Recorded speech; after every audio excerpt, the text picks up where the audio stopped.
আজকে সকাল সকাল ঘুম থেকে উঠে মাঠে যাচ্ছি।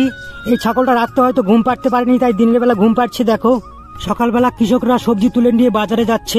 বীজ ধানগুলো কত সুন্দর গজিয়েছে। দেখো গাইস, কুলেখাড়া শাকগুলো কত সুন্দর হয়েছে। কুলেখাড়া শাক আর একটুখানি লাগানো বাকি আছে, তাই আর দেরি না করে দু হাতে 4 আটি শাক তুলে নিয়ে চলে আসলাম শাক লাগাতে। শাকের আটি খুলে নিয়ে শাক লাগাতে শুরু করে দিলাম। শাক লাগানো আমার প্রায় কমপ্লিট। শাকের চারাগুলো অনেকগুলো বেঁচে গেছে, তাই এখন মোটা মোটা করে দিচ্ছি। দেখতে দেখতে শাক লাগা আমার একেবারে কমপ্লিট। দেখো গাইস, কত সুন্দর লাগছে। জল একটু শুকে গেছে, কালকে আমি মেশিন লাগাবো। প্রায় নষ্ট হওয়া লাউ ক্ষেত থেকে কচি 3 পিস লাউ তুলে নিলাম। এবারে কুমড়ো ক্ষেত থেকে খুঁজে খুঁজে 1 পিস কচি কুমড়ো তুলে নিব। দেখো গাইস, এখানে দুটো কুমড়ো ধরেছে, দুটো কচি আছে একদম। এই লাউটাতে বীজ দেওয়া হয়নি, তাই জন্য হুল পোকায় হুল মেরেছে, তাই একটু খাম হয়ে গেছে। এটাই তুলে নিয়ে যাবো বাড়িতে। এখানে দেখো গাইস, এখানে আরো দুটো কুমড়ো ধরছে। এখান থেকে 1 পিস কুমড়ো তুলে নিব। 1 মাস থেকে কোনো বিষ স্প্রে করা হয়নি, তাই জন্য কুমড়োটা একটু খারাপ হয়েছে। এবার আর কি, 1 পিস কুমড়ো 3 পিস কচি লাউ নিয়ে চললাম বাড়ি।